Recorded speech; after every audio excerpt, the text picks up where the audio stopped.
한 청년이 벗은 몸에 배 홑이불을 두르고 예수를 따라가다가 무리에게 잡힘에 배 홑이불을 버리고 벗은 몸으로 도망하니라. 아멘.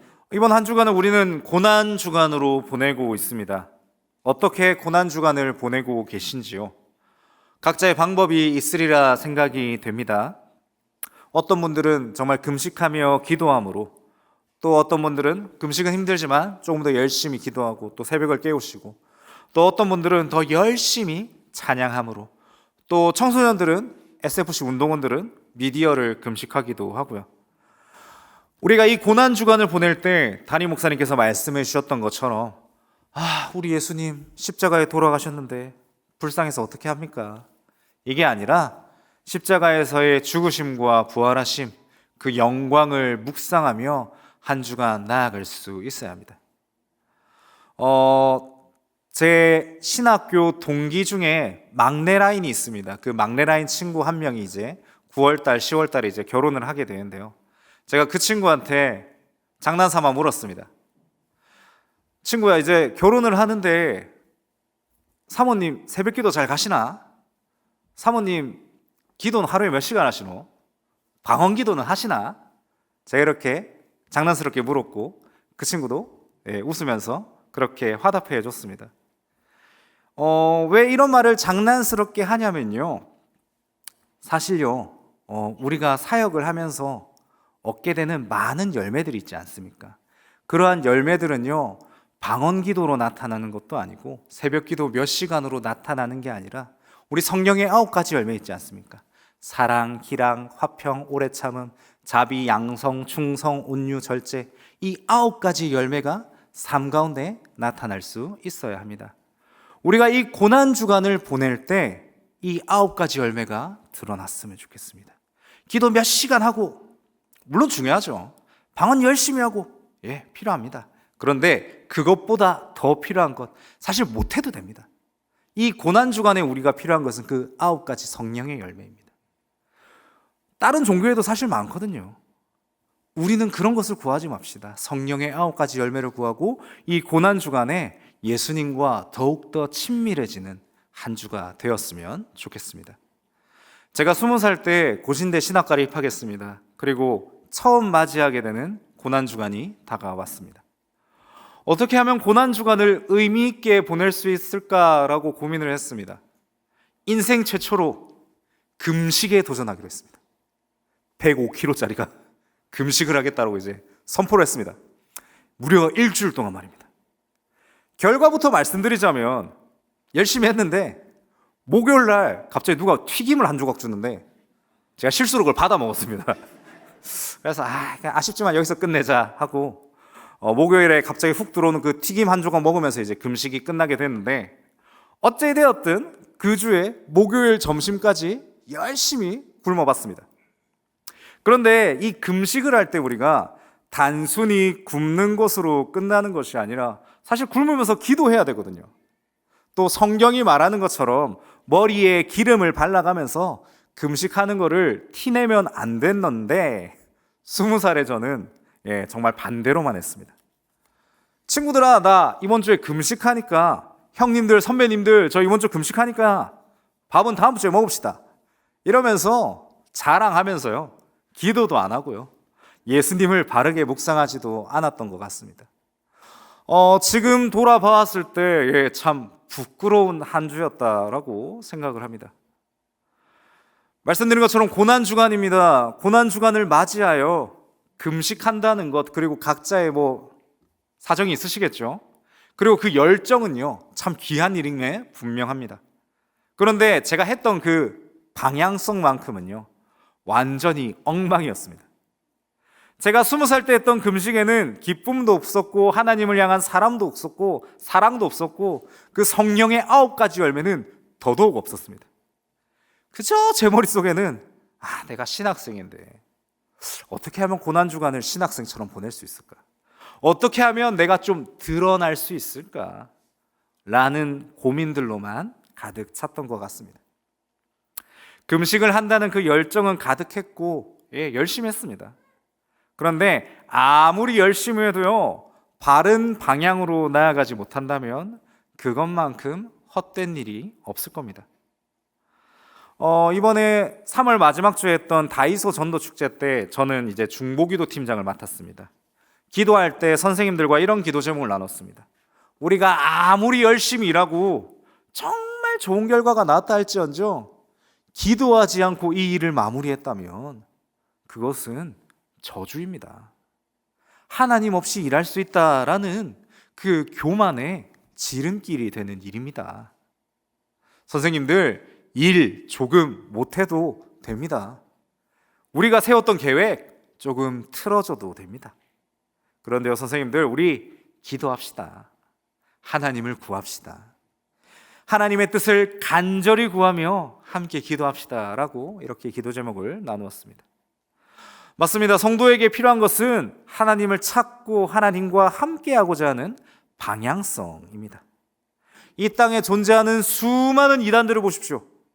그들의 열심이 부족해서 그들을 이단이라 부르는 것이 아닙니다.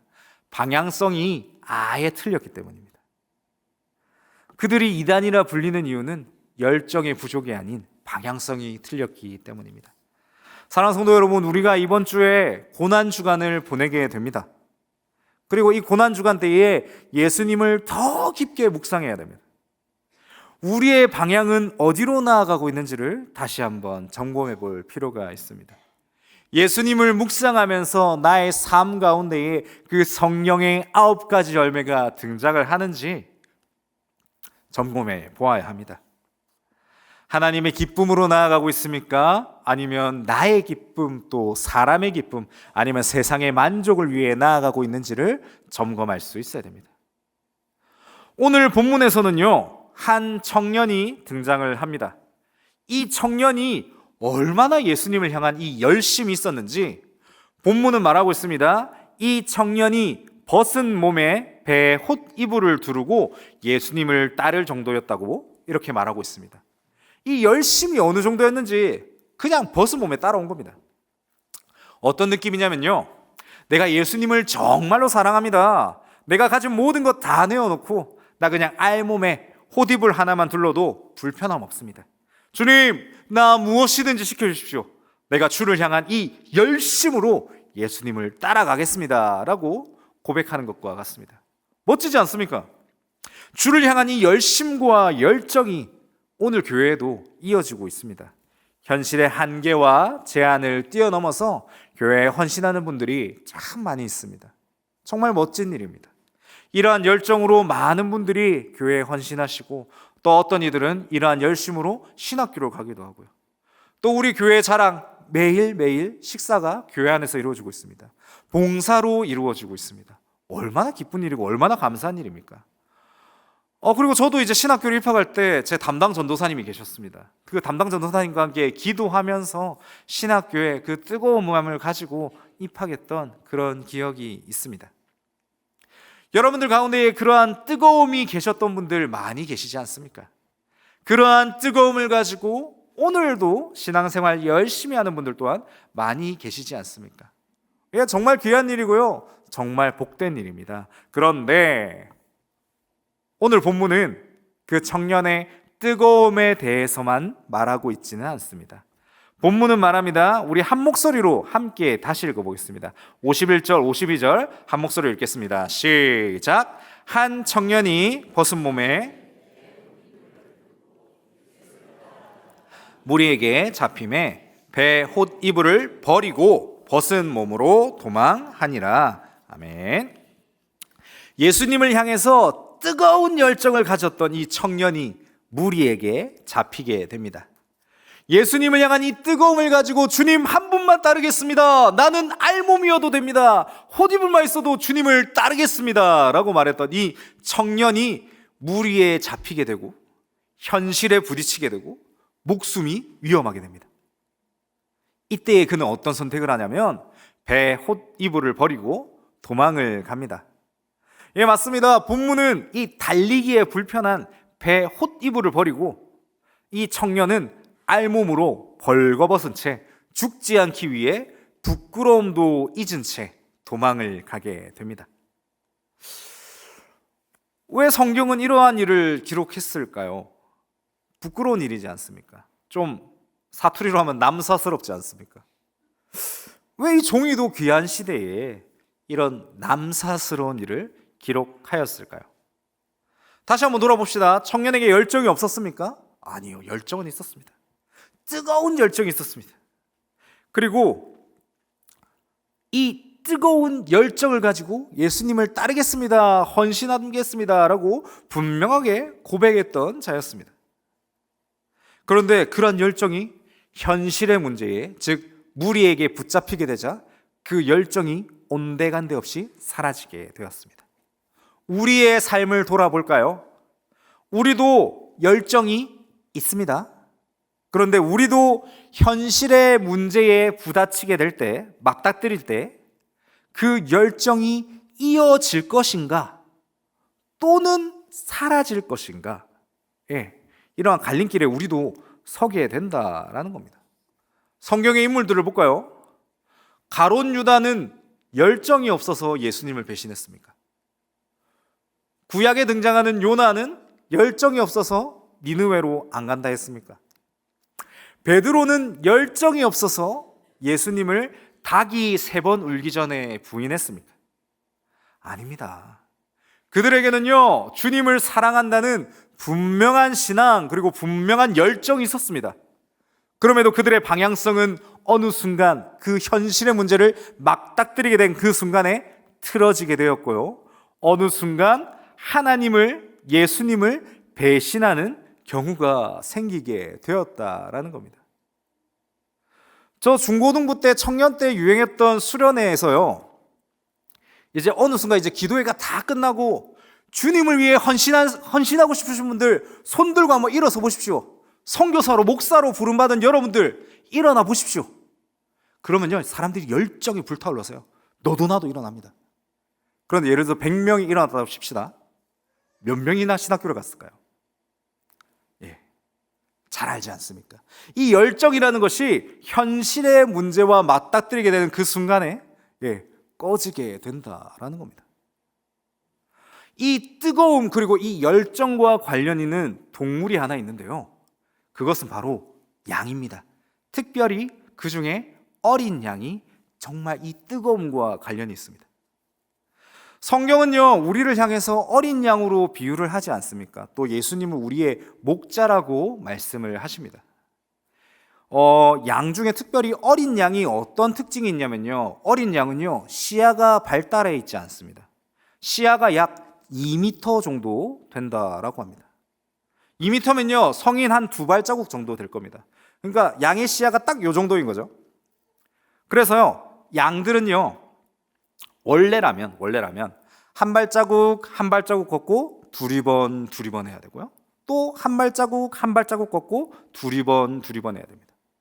그런데 어린 양이요, 이 시야는 좁은데 에너지랑 열정이 넘칩니다. 그래서 시야가 안 보이는데도 불구하고 막 이리 뛰고 저리 뜁니다. 시야가 없는데도 불구하고 막 뛰어다니다 보니까 구덩이에 빠지기도 하고 울타리에 걸려서 넘어지기도 합니다. 그래서 어린 양에게는 목자가 필요한 겁니다. 어린 양은 목자의 음성에 귀를 기울여야 합니다. 우리의 시야가, 나의 시야가 2m밖에 되지 않음을 인정하고 내 시야에 의지하는 것이 아니라 목자의 음성을 의지해야 한다라는 겁니다. 만약 어린 양이 목자의 음성 의지하지 않고 그냥 어린 양의 시야를 의지한다면요, 구덩이에 빠져 죽을 가능성이 아주 클 겁니다. 이사야서는 이렇게 말하고 있습니다. 우리는 다 양 같아서 그릇 행하여 각기 제 길로 갔거늘 여호와께서는 우리 무리의 죄악을 모두 그에게 담당시키셨도다. 여러분, 우리의 인생을 특별히 양에 비유한 이유는 바로 이것입니다. 우리는요, 앞을 볼 수가 없습니다. 우리의 열정, 우리의 뜨거움은 가지고 있는데 시야가 2m밖에 안 되는 겁니다. 나는 다 할 수 있습니다. 나는 최고로 열심히 할 수 있습니다. 그런데 시야가 2m라고요.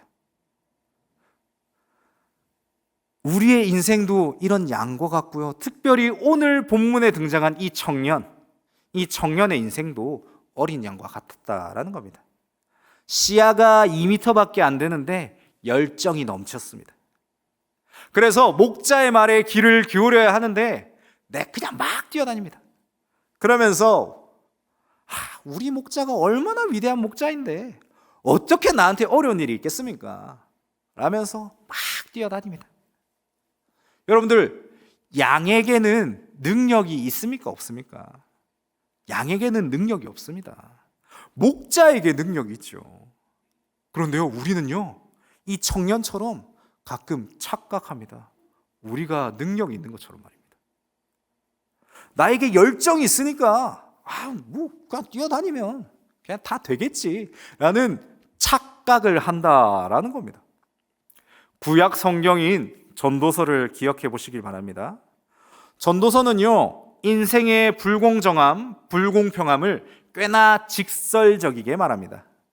똑같이 씨를 뿌려도 누군가는 이만큼 수확하는데 누군가는 요만큼밖에 수확할 수 없다라는 것을 성경은 말하고 있습니다. 그렇기 때문에 이 전도서의 메시지의 핵심은 이 모든 것을 인정해야 한다.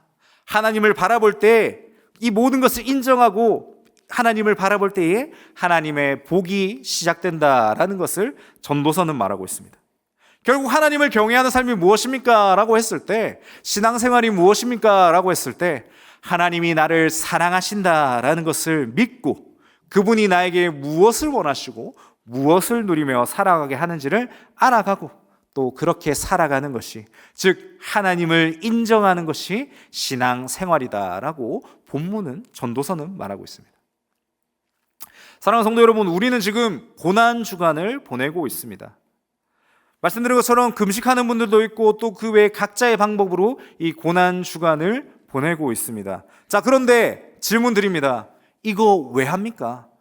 금식은 왜 하고, 더 열심히 기도는 왜 하고, 더 무릎 꿇는 거, 우리 특별 새벽 기도도 하지 않습니까? 이거 왜 합니까? 고난주간이니까 그냥 당연히 해야죠. 이게 아니라 우리가 하나님과 더욱더 친밀해지기 위해서 이 고난주간을 보내야 합니다. 십자가에 달려 죽으신 예수님을 우리가 이번 주 가운데에 더 특별히 묵상해야 되는 이유는 예수님과 더욱 친밀해지기 위해서다라는 겁니다. 고난주간을 통해서 우리는 더욱더 성경을 깊게 묵상합니다. 예수님이 돌아가셨던 그 한 주간의 발자취를 우리가 기억하면서 말씀을 특별히 묵상하고 있습니다. 왜입니까? 주님의 그 마음을 우리가 더 확실하게 알기 위해서, 주님을 더 묵상하기 위해서 우리가 고난주간을 보내고 있는 것 아니겠습니까? 만약 이것이 우리의 의를 위함이라면 그것만큼 아쉬운 시간이 없을 줄로 압니다. 열정만으로는 안 됩니다. 바르게 나아가야 합니다. 바른 방향성이 필요합니다. 아무리 뜨거워도 방향성이 틀어지면 아무 소용없습니다. 방금 말씀드렸던 것처럼 어린 양도 열정이 정말 충만합니다. 하지만 그 목자의 음성을 듣지 않는 이상 언제 빠져 죽어도 이상하지 않다라는 겁니다. 오늘 본문에 등장한 청년이 예수님의 곁을 떠나고 그 무리로부터 도망을 쳤던 이유는 열정의 부족 때문이 아님을 말씀드렸습니다. 오히려 열정만 있었기에, 목자의 음성을 듣지 않았기에 부끄러움을 무릅쓰고 알몸으로 도망쳤다라는 겁니다. 사랑하는 성도 여러분, 고난주간에 예수님과 더욱더 친밀해져야 합니다. 열정만을 가지고 나아가는 것이 아니라 무엇을 하면 예수님이 더 좋아하시고 무엇을 해야 하나님 나라의 영광이 될지를 고민해야 합니다. 열정만을 가지고 무턱대고 나아간다면 허무함과 허탈감만이 우리에게 찾아올 것입니다. 그렇다면 어떻게 해야 됩니까? 오늘 본문에 등장하는 이 청년은 예수님의 곁을 분명히 떠났었습니다. 그렇다면 이 청년의 인생은 끝났을까요? 그렇지 않다라는 것을 말씀드리고 싶습니다. 요나도요, 하나님의 부르심에 다시 응답할 기회를 주셨습니다. 예수님을 부인한 베드로도 다시 사도로서 섬길 기회를 주셨습니다. 마찬가지로 오늘 본문에 등장하는 이 무명의 청년에게도 하나님께서는 동일한 기회를 주셨습니다. 어떻게 주셨을까요? 오늘 이 무명의 청년은 이름이 나오지를 않습니다. 그런데 대부분의 신학자들은 이 무명의 청년을 마가복음의 저자인 마가다라고 얘기를 합니다. 그 말이 사실이라면 열정만으로 가득 차서 예수님의 곁을 떠났던, 도망쳤던 그 마가에게 다시 한번 기회를 주셨다라는 것이고, 그 기회를 통해서 마가복음을 집필할 수 있도록 성령님께서 도와주셨다라는 겁니다. 사랑하는 성도 여러분, 우리에게도 열정만이 가득 찬 그런 때가 있었을 줄로 압니다. 그때에 필요한 것은 우리의 열정을 의지하는 것이 아니라 이때일수록 더욱더 목자의 음성에 귀를 기울일 수 있어야 한다라는 것입니다. 사랑하는 성도 여러분, 이제 말씀을 정리하고자 합니다. 오늘 한 청년이 본문에 등장합니다. 열정만으로 가득했던 이 청년, 배 홑잎을 하나만 둘러도 예수님을 따를 수 있습니다 라고 그 예수님 앞에서 그 열정을 말했던 그 청년이 위기가 닥쳐오자 무리가 그 청년을 사로잡자 예수님을 부인하고 자기가 입던 옷도 내던지며 알몸으로 도망칩니다. 그런 청년을 하나님께서 다시 한 번 더 일으켜 주십니다. 실패한 것처럼 보인 그 인생에 다시 한번 새 힘을 허락하여 주십니다. 우리의 인생도 마찬가지일 줄 압니다. 인생을 살아갈 때에 주님, 내가 주님을 사랑합니다, 내가 주님을 따라가겠습니다 라고 입으로 외치지만 인생의 어려움이 닥칠 때에 배 홑이불을 버리고 알몸으로 달아난 것처럼 우리도 이와 같은 비참할 때가 있을 줄로 압니다.